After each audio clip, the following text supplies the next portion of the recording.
How are you. हम लोग जो है वो रिवीजन कर रहे थे कि एलन मॉड्यूल, तो हम लोग जो रिवीजन कर रहे थे ना उसमें एलन का स्टार्ट किया था मैंने, और एलन की जितने भी पॉइंट्स थे वो सारे के सारे मैंने आपको डिस्कस करके बता दिए हैं। ठीक, अब कोई कन्फ्यूजन नहीं होनी चाहिए। अगर अभी भी कन्फ्यूजन हो रही है तो आपको दोबारा से आप मुझसे पूछ सकते हैं। ठीक है। अच्छा, सेकंड चीज़ ये थी कि मैंने एक्सरसाइज का भी बोला था आपसे कि एक्सरसाइज जब आप चैप्टर कंप्लीट कर लें तो जो भी एक्सरसाइज चैप्टर के एंड में दी हुई है उसको ट्राई करें खुद सॉल्व करने की। जब आप खुद सॉल्व कर लेंगे तो इसका मतलब आपका चैप्टर प्रिपेयर हो गया। अगर आपने आंसर देख करके सारे कर लिए तो वो आपका टाइम तो बच जाएगा, सारे हो तो जाएंगे लेकिन आपकी प्रिपरेशन नहीं होगी। ठीक है, तो अभी एग्ज़ाम्स में बहुत टाइम है और हम जो है वो बहुत सारा प्रिपरेशन कर सकते हैं, और इस वजह से मैंने आपको सारे पॉइंट्स भी बता दिए हैं कि आपको बार बार देखना है। अगर आपको खुद से याद नहीं होता है तो बार बार वीडियोज़ देख करके भी ये कंटिन्यू जितनी बार आप देखेंगे उतने ज़्यादा आपका कंसेप्ट क्लियर हो जाएगा। ठीक है। अच्छा, दूसरी चीज़ ये है कि ये जो what criteria do we decide to whether something is alive, ये वाला क्वेश्चन जो है वो ये आपका लाइफ प्रोसेस का है, न्यूट्रिशन वाला है। ठीक है, तो ये वाला कर लीजिएगा आप यहाँ से पढ़ करके, बहुत इजी दिया हुआ है, कुछ टफ नहीं है। नेक्स्ट क्वेश्चन दिया हुआ है, ये भी आपका लाइफ प्रोसेस का ही है कि रॉ मटेरियल्स कौन कौन से होते हैं, है ना, used by an organism. what are outside raw materials used for by an organism। Raw materials जो होते हैं प्रोवाइड करते हैं एनर्जी टू ऑर्गेनिज्म, उनकी बॉडी को मेंटेन करने के लिए और डैमेज को ब्रेक करने के लिए। अगर आपसे पूछता है कि व्हाट टाइप ऑफ, यानी कि कौन कौन से रॉ मटेरियल होते हैं, तो आपको नाम लिखना पड़ता, लेकिन ये पूछ रहा है यहाँ पे व्हाट आर, क्या होते हैं रॉ मटेरियल्स। ठीक है।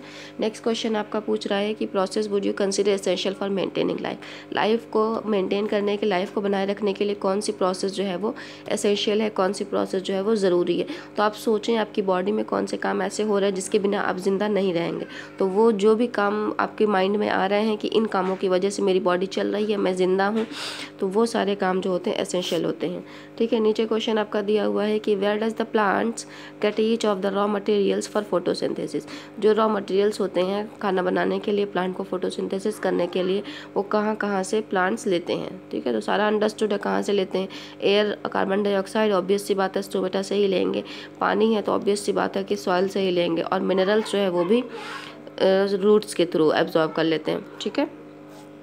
अच्छा, अब नेक्स्ट पॉइंट आपका है कि what is the role of acid in our stomach, acid का क्या रोल होता है स्टमक में हमारे, तो ये हमें पता है, लेकिन एक बार और देख लेते हैं, यहाँ पे क्लियर कर लेते हैं क्या लिखा हुआ है कि फोस्ट को सॉफ्ट बनाता है, पेप्सिनोजन को और प्रोरेनिन को पेप्सिन और रेनिन में बनाता है। ठीक है, जो हमारे बॉडी में पेप्सिन और रेनिन प्रेजेंट होते हैं वो इनएक्टिव फॉर्म में रहते हैं, प्रोरेनिन और पेप्सिनोजन। ठीक है, तो उनको क्या करता है, एक्टिव फॉर्म में कन्वर्ट करता है। और जो पेप्सिन होते हैं उसका आपको यहाँ पे मुझे काम बताना है कि पेप्सिन का काम क्या होता है। ठीक है, पेप्सिन का काम क्या होता है और रेनिन का काम क्या होता है, मिल्क प्रोटीन को के डाइजेशन में कौन हेल्पफुल होता है, ये आपको बता रहा है मुझे। ठीक है, बैक्टीरिया को किल करता है। अच्छा, नेक्स्ट क्वेश्चन यहाँ पे जो दिया हुआ है ना, ये देखें,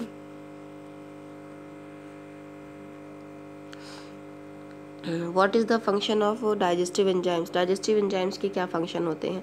तो डाइजेस्टिव एंजाइम जो होते हैं प्रोटीन को स्मॉलर पार्ट में ब्रेक करते हैं, फिर उसको स्टोर करा देते हैं अमाइनो एसिड की फॉर्म में। ठीक है, यानी कि डाइजेस्टिव एंजाइम्स जो होते हैं, जो कॉम्प्लेक्स ऑर्गेनिक चीज़ें होती हैं उनको सिंपल फॉर्म में, अब्जॉर्बल फॉर्म में कन्वर्ट कर देते हैं। ठीक। अच्छा, नीचे क्या दे रहा है आपका, ऑटोट्रॉपिक एंड हेटरोट्रॉपिक न्यूट्रिशन, ये मोस्ट फेवरेट क्वेश्चन है एग्जाम का, ये पूछता है आपका।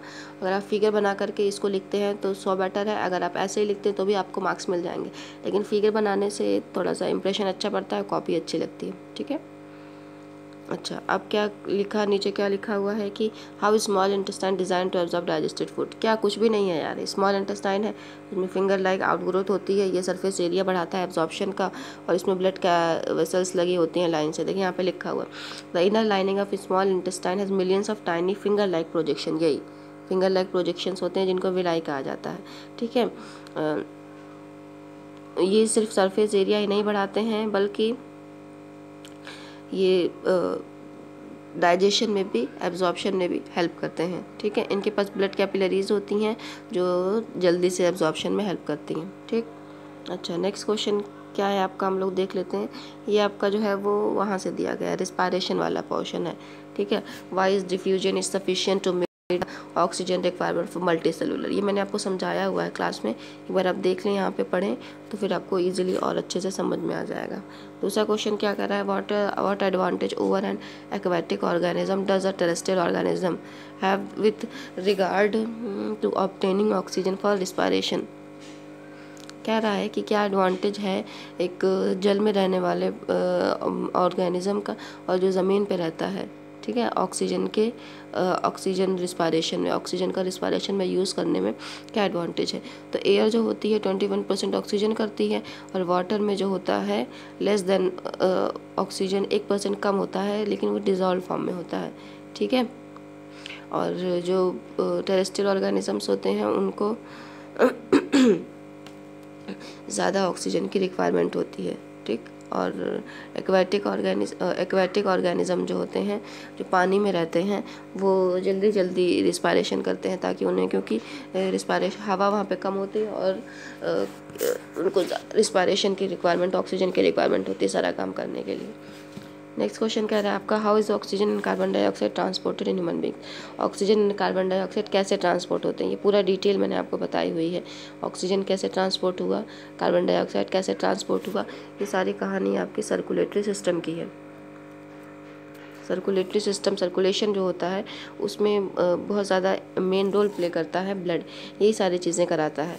अब देखें रिस्पायरेशन के टर्म अगर हम पढ़ रहे हैं तो रिस्पायरेशन में क्या कहा गया है कि जब हम ऑक्सीजन अंदर लेते हैं तो जो ये एल्वियोलाई थी, ये सैक लाइक स्ट्रक्चर जो था, जो कि ब्लड वेसल्स से चारों तरफ से घिरी हुई रहती है, तो ऑक्सीजन जो है वो, ठीक है, ब्लड के थ्रू सारे बॉडी पार्ट्स में जाता है और उसमें हीमोग्लोबिन प्रेजेंट होता है, ठीक।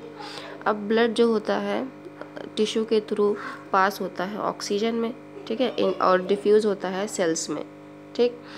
अब ये ऑक्सीजन जो होता है कंबाइन होता है और जो फूड हमने खाया हुआ है उससे, डाइजेस्टेड फूड से कंबाइन होता है, ठीक है, और सेल्स में एनर्जी रिलीज़ करता है। तो जब ये प्रोसेस होती है तो वहीं पे कार्बन डाइऑक्साइड भी रिलीज़ होता है, ठीक है, इसको कहा जाता है। अब ये कार्बन डाइऑक्साइड जो रिलीज़ हुआ था ये ब्लड में डिफ्यूज़ हो जाता है, ठीक है, और ये लंग्स के पास वापस जाता है। उसके बाद लंग्स जो एल्वियोलाई एब्जॉर्ब करती है, फिर लंग्स को देती है, फिर लंग्स से क्या हुआ, वापस गया ट्रैकिया में गया, ट्रैकिया नॉस्ट्रिल में, नेज़ल चैम्बर में गया, नॉस्ट्रिल में गया और बाहर चला गया। तो इस तरीके से ऑक्सीजन और कार्बन डाइऑक्साइड का ट्रांसपोर्ट होता है। नीचे क्वेश्चन कह रहा है कि how are the lungs design human beings to maximise the area for exchange of gases. Lungs जो होते हैं, दो पार्ट होता है लंग्स का, राइट और लेफ्ट, सॉफ्ट बैग की तरह होते हैं, ठीक है, और एक डबल लेयर होती है उसके चारों तरफ जिसको प्लूरा कहा जाता है। इस लंग्स में क्या होते हैं, छोटे छोटे एल्वियोलाई सैक होते हैं, एल्वियोलाई कहा जाता है, ठीक है। वही जो है लार्ज सरफेस एरिया बढ़ाती है एक्सचेंज ऑफ गैसेस के लिए, ठीक। अब नीचे क्या कह रहा है, how are alveoli design to maximise the exchange of gases. Alveoli जो होते हैं स्मॉल पाउच बॉक्स सैक की तरह होते हैं, और बहुत सारी एल्वियोलाई होती हैं एक लंग्स में, ठीक है, और जितना भी सरफेस होता है एल्वियोलाई का रिस्पायरेटरी सरफेस की तरह काम करता है, ठीक है। और एल्वियोलाई का बहुत ज़्यादा नंबर एक लंग में होता है, और जितने भी रिस्पायरेटरी सरफेस होते हैं एक्सचेंज ऑफ गैसेस के लिए यूज़फुल हैं, ठीक है। और एल्वियोलाई की जो वॉल होती है वो पतली होती है और सराउंडेड होती है बहुत सारी कैपिलरीज से, ठीक। अच्छा, नेक्स्ट क्वेश्चन आपका क्या कह रहा है कि रिस्पायरेशन और ब्रीदिंग में डिफरेंस क्या है। तो ऑब्वियस सी बात है, रिस्पायरेशन जो है एक कॉम्प्लेक्स प्रोसेस है जिसमें ऑर्गेनिक मॉलिक्यूल्स जो होते हैं, कॉम्प्लेक्स फूड जो होता है वो सिंपल फूड में ब्रेक होता है, कॉम्प्लेक्स से सिंपल फूड में ब्रेक होता है रिस्पायरेशन में। लेकिन ब्रीदिंग में ऐसा कुछ नहीं होता, ब्रीदिंग में सांस लिया और बाहर कर दिए, ठीक। और ये कुछ जो लिखा हुआ है पॉइंट बहुत इंपॉर्टेंट है, सारे पॉइंट्स लिखा हुआ है कि सर्टेन ऑर्गन से होता है, इसमें कोई एंजाइम एक्शन नहीं लेते हैं और एनर्जी नहीं रिलीज़ होती है ना। तो ये सारे आप देख करके कर सकते हैं आराम से। अच्छा, अब नेक्स्ट पॉइंट पहुँचते हैं। कह रहा है कि फोटोसिंथेसिस और रिस्पायरेशन में डिफरेंस बताइए और एरोबिक एंड एनारोबिक में डिफरेंस बताइए। तो जो यहाँ पे लिखा हुआ है वो पॉइंट्स ध्यान से रीड करें, पढ़ें। जो नहीं समझ में आ रहा है आप मुझसे पूछ लें। फोटोसिंथेसिस हमें पता है प्लांट्स में होता है, रिस्पायरेशन हमें पता है कि ऑल लिविंग बींग्स में होता है, प्लांट्स में भी होता है, एनिमल्स में भी होता है।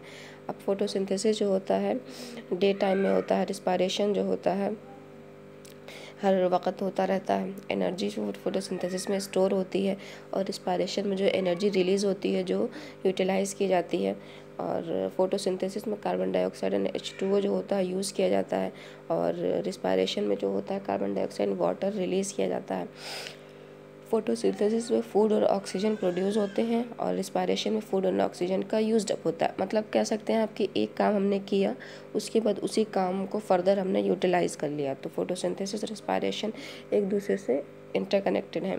फोटोसिंथेसिस जो है वो एनाबॉलिक रिस्पायरेशन है, यानी कि सारी चीज़ें मिल करके कुछ नया चीज़ बनाती हैं। और रिस्पायरेशन जो है वो कैटाबॉलिक प्रोसेस है, यानी कि ब्रेकिंग होती है सारी चीज़ों की और एनर्जी रिलीज़ होती है। ठीक, कैटाबॉलिज्म मतलब तोड़ना होता है। तो फूड को हम ब्रेक ही तो कर रहे हैं, प्रोटीन को तो हम ब्रेक ही तो कर रहे हैं। ठीक है, तो एनर्जी हमें चाहिए क्योंकि इस तरीके से एरोबिक एंड एनारोबिक का भी कहानी यही है, बहुत ईजी है।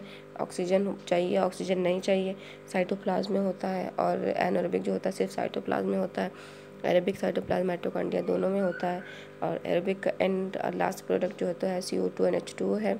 और इसका लास्ट प्रोडक्ट जो है अल्कोहल और लैक्टिक एसिड है। इसमें एरोबिक में 38 ATP रिलीज़ होता है और इसमें जो होता है एरोबिक में एनारोबिक में 2 ATP रिलीज़ होता है। ATP क्या थी? एडेनोसिन ट्राइफॉस्फेट होता है। जो एनर्जी हमारी बॉडी में स्टोर होती है वो ATP के फॉर्म में होती है। और 1 ATP का मतलब कितनी एनर्जी होती है ये आप मुझे बताएंगे। ये मैंने आपको क्लास में बताया हुआ था। 1 ATP इज इक्वल टू कितना अमाउंट ऑफ एनर्जी होती है। ठीक है, चलो ओके। ये आपका MCQ है रिस्पायरेशन टॉपिक का, इसको पढ़ें ध्यान से। क्वेश्चन सॉल्व ट्राई करें सॉल्व करने का। अगर हो जाते हैं तो ठीक है, अगर नहीं होते हैं तो आप मुझसे पूछ लीजिएगा। अब ग्लाइकोलिसिस पूछ रहा है यहाँ पे ना, कहाँ पे होता है? तो ग्लाइकोलिसिस तो साइटोप्लाज्म में होता है ना, तो इसी तरीके से आप कर लीजिएगा। हाँ, चलिए नेक्स्ट देखें। ये भी MCQ ही दिया हुआ है, नेक्स्ट वाला MCQ दिया हुआ है उसके पेज के आगे वाला। कह रहा है कि यहाँ पे इसका आंसर आप मुझे बताएं कि structure which separates nasal cavity from oral cavity.